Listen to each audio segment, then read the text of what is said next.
Y hay un día de estos volvieron a salir las noticias relacionadas con el régimen de pensiones especiales. Sí, sí. Yo soy, digamos, de la idea de que en Costa Rica debe discutirse francamente, abiertamente, con la mayor naturalidad que sea posible, lo que son los altos salarios de los funcionarios públicos y las pensiones también, Sí, claro. de todos los funcionarios, y llegar a acuerdos nacionales, porque no es justo, ni es correcto tampoco, ni es decente que funcionarios de la mayor jerarquía del Estado costarricense tengan salarios bajos comparados con gobernantes y ministros y diputados de otros países, y la escala, digamos, de salarios de Costa Rica en ese sentido es muy baja. Y debe dignificarse un poco eso, porque una de las dificultades que tienen también los gobiernos para llamar al ejercicio de la función pública No aceptan. es que se paga muy mal y hay muchos riesgos, digamos, por el desprestigio que tienen los puestos, por la imagen de corrupción que se asocian a ellos, por lo que sea. Y entonces no es, digamos, un atractivo ser ministro cuando muchas veces esos ministros pierden más bien sus ingresos con el salario oficial de gobierno. Pero igual con las pensiones. Y por supuesto que en Costa Rica el régimen de pensiones no es que sea distorsionado, sino que han habido distintos sistemas de pensiones, y algunos son muy beneficiosos y otros no tanto. Y uno de esos que ha sido cuestionado es el régimen de Hacienda, donde se han dado las pensiones o donde se han metido ahí las pensiones de diputados y otras cosas que eran abusivas en la forma en que se aprobaron en su tiempo. Y resulta que ahora, digamos, con el control que se trató de establecer el año pasado sobre esas altas pensiones y sobre todo el control en el aumento del 30% que tenían anual, Sí, que era excesivo, claro.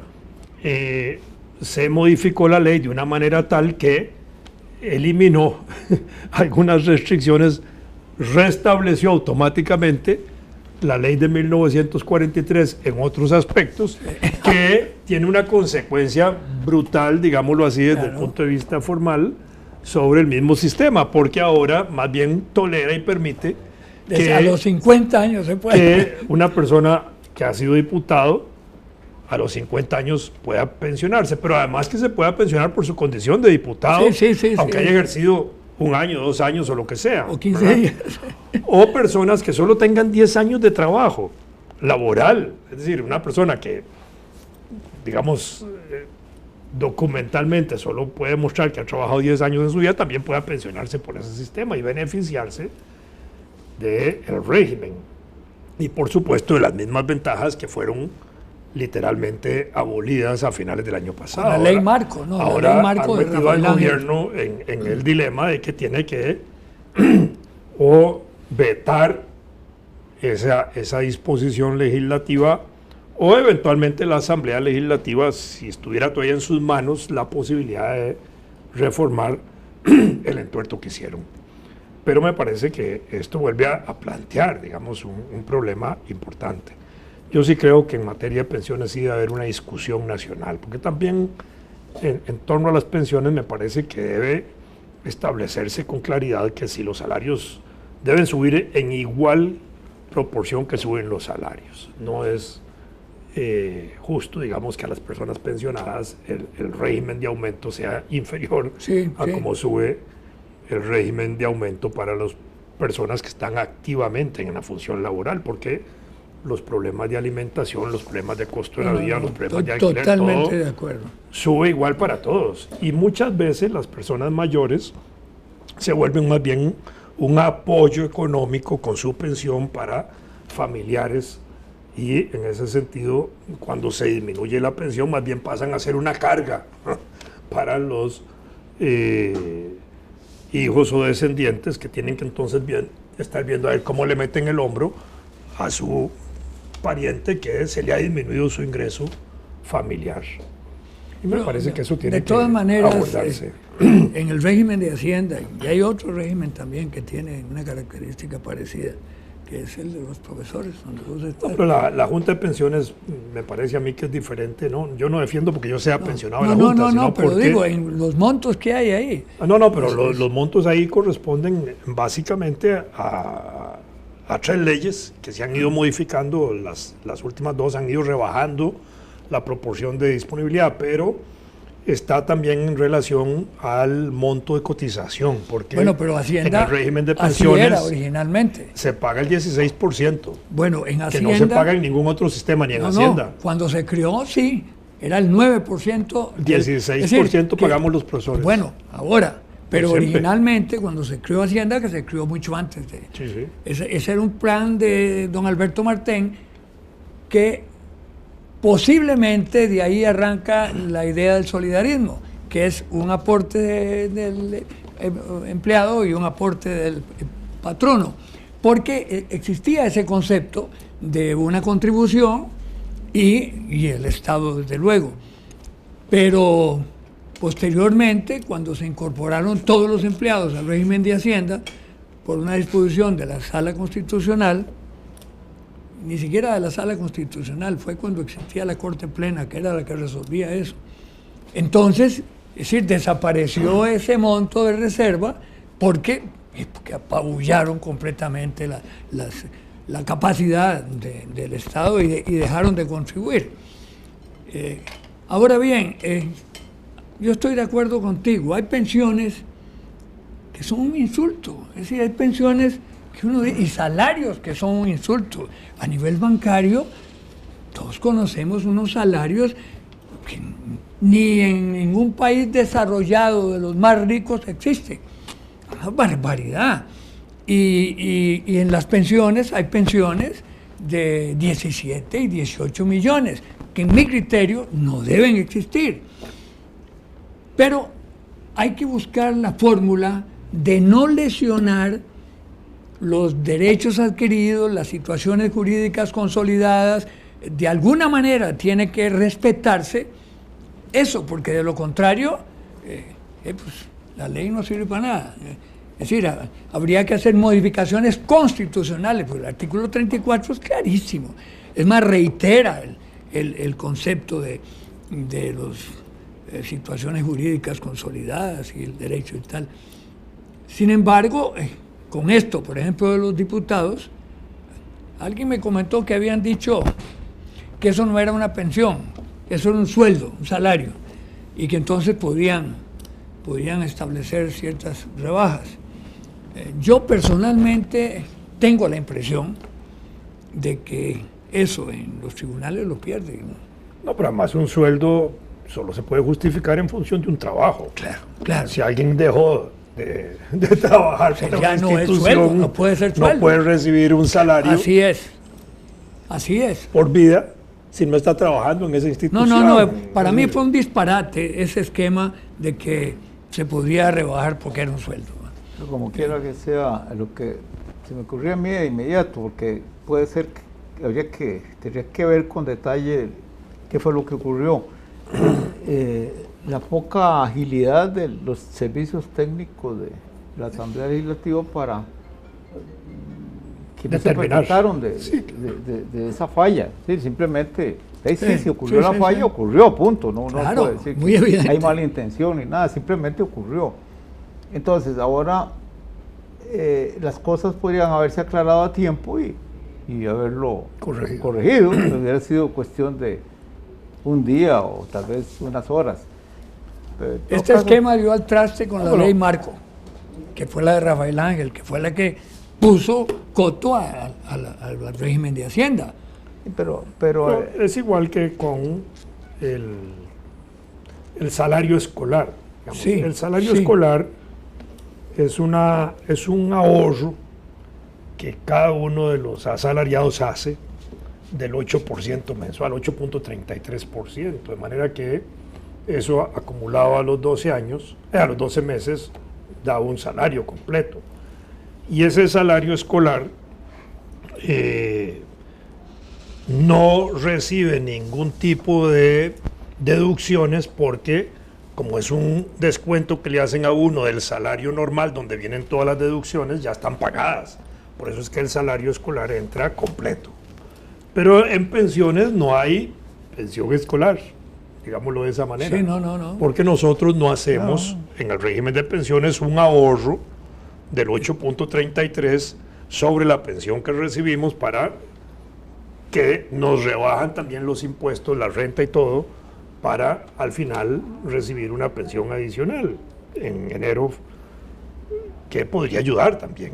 Bueno, eso sería interesante plantearlo hasta como posibilidad, que para el régimen de pensiones, aquellas personas que quieran hacer ese ahorro lo puedan hacer y ayudar de esa manera en enero con un extra sobre lo que se recibe, porque al final es un ahorro, no es un regalo. No, a veces la gente así entiende, es. malentiende que el salario escolar es como un regalo adicional. No hay regalo. Claro que eso es un ahorro propio de los trabajadores. Tal vez ese punto no es tan relevante, puesto que los bancos estatales, o por lo menos el popular, tienen un sistema, yo no me acuerdo cómo se llama, pero que la persona acuerda con el banco esa retención que se reintegra al año. Ah, sí, la hacen. Sí, sí, la hacen. Yo es útil para... El BAC también lo está haciendo. Sí. Bueno, sí. El BAC lo está haciendo ahora. Es un sistema que cualquier banco, si hay acuerdo... En el caso del Banco Popular, que es lo que menciona Fernando, en lo que yo también entiendo es que hay que renovar eso cada año. Sí, claro. En el BAC, me parece, porque me acabo de enterar justamente ayer, o el viernes pasado, que uno puede firmar para que automáticamente se renueve. Eso es lo único, yo mismo se lo he señalado a los funcionarios del Banco Popular, que es un poco, que es ilógico que no se renueve automáticamente, a menos que uno se dirija a ellos para decirles que lo suspendan, pero es muy útil ese procedimiento para en un determinado momento del año. Yo lo tengo ajustado, yo lo hago con una suma que no es un porcentaje, es una suma fija, para prevenir cualquier problema que se presentara con el inicio del curso lectivo de mis nietos. Por eso yo planteé lo de la pensión.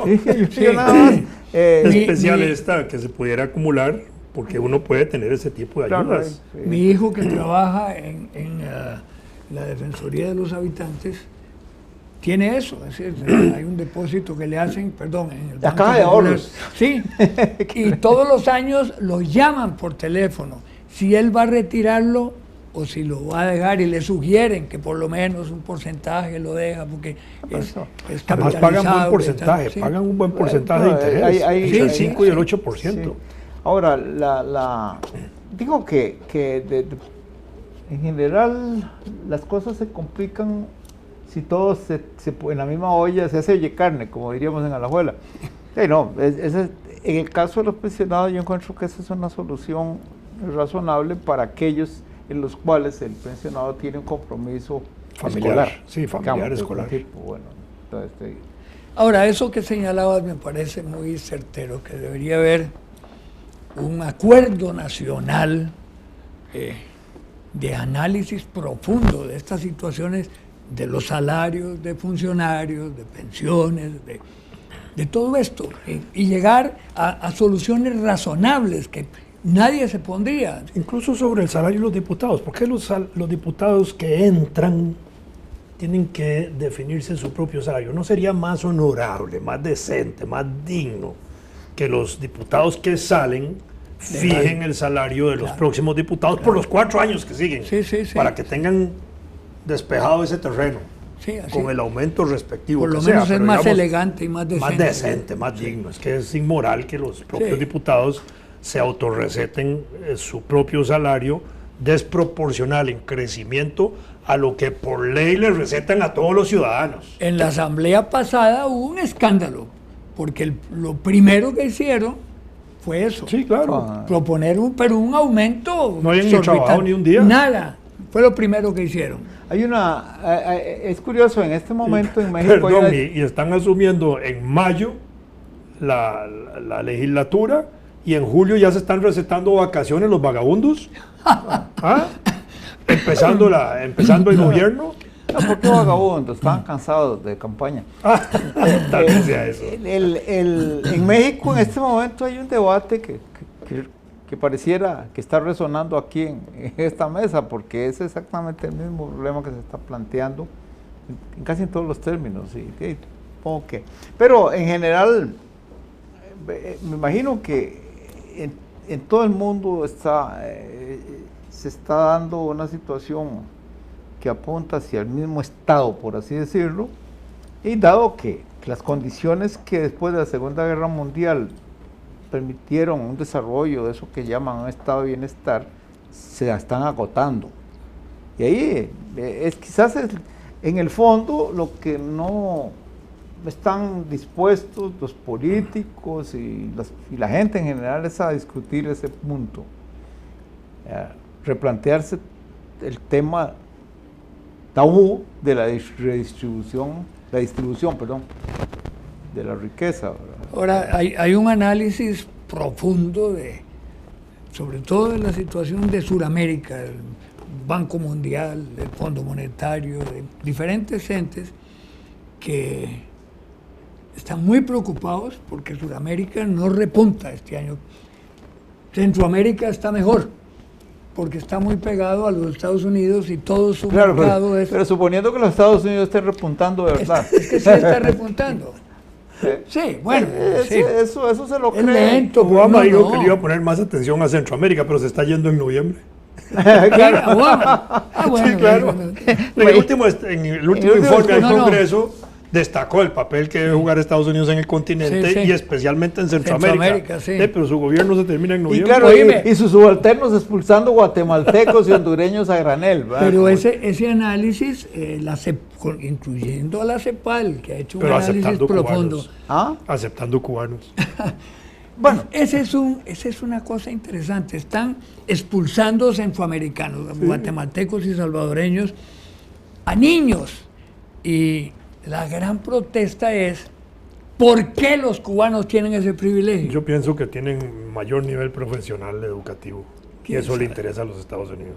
No sé. Probablemente, sí. Sí. Porque un poco de eso es lo que pasó en Europa, claro, con la agresión occidental a Ucrania. Eso es que hace cuentos. Claro. Eso fue un invento que se hicieron con las manifestaciones contra en Ucrania. No fueron contra Putin, fueron contra un presidente democráticamente electo. Sí. Pero entonces Alemania, sobre todo, ¿verdad?, se entusiasmó con la idea de que la anexión disimulada de Ucrania le iba a traer una contribución a laboral especial. Sí, claro. Pero era cierto. No, se les chispoteó totalmente. Sí, digo, pero... Está viendo que en las últimas horas hay una cosa que la prensa nuestra no comenta. En Kaliningrado, que como se sabe es un enclave ruso en el mar Báltico, que la gente se le olvida, habla de los países bálticos y se le olvida Kaliningrado, que era Königsberg antiguamente. En ese lugar se reunieron por 7 horas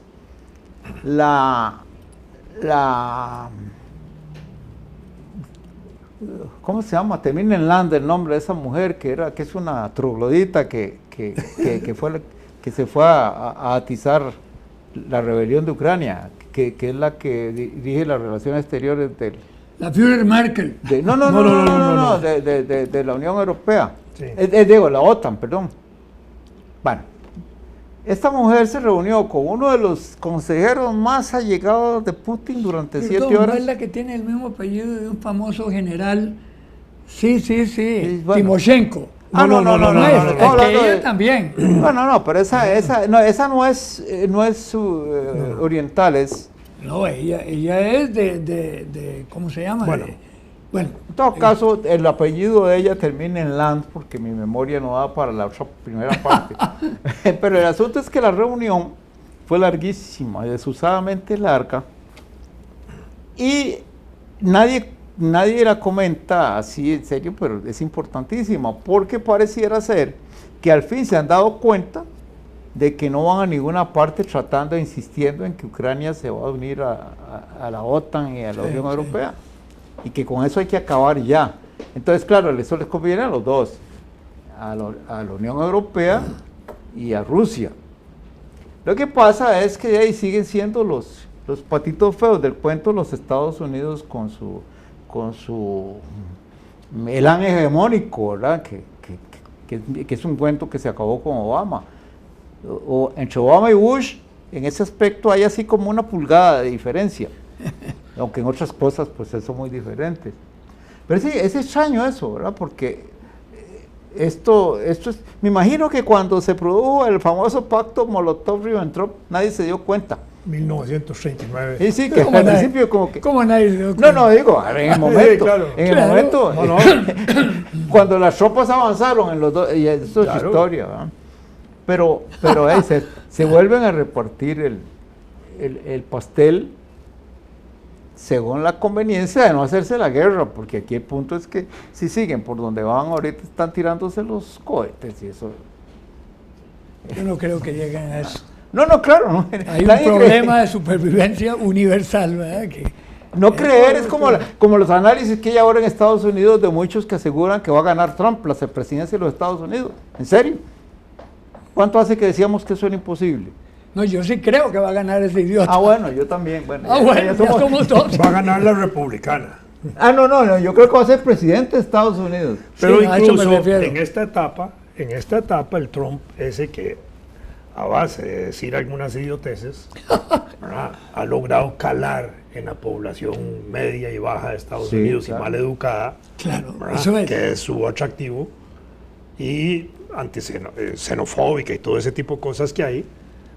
En este momento está cambiando su estrategia, sobre todo porque va despuntando él en primer lugar y ya casi de una manera inexorable va a ser el candidato republicano en apariencia. Entonces le han empezado ya a meter voceros de clase media, media alta, intelectuales, y entonces hasta una negra ya ha empezado a aparecer hablando bien de Bush, pero no es una negra cualquiera, es una negra educada, reconocida y tal, que aparece ya como una lideresa, digámoslo así, del republicano que exalta a Trump como un posible candidato, ya mandando un mensaje hacia ese otro público una vez que él está consolidando su primer... Dicen que no hay, la es un candidatura dicho viejo, republicana. de que no hay peor cuña que la del mismo palo. Hay gran cantidad de latinoamericanos, posiblemente imbéciles, ¿verdad?, No, que están apoyando a Trump. No, pero por eso digo, ya Eso es que eso apareció más una estúpido, intelectual ¿ah? negra, dándole... ¿En cuántos libertarios hay en Costa Rica? Bueno, Bueno, aterricemos, pero no así, mija. Fíjese lo que hizo usted, ¡pum! No, tiene que ser así, suavecito.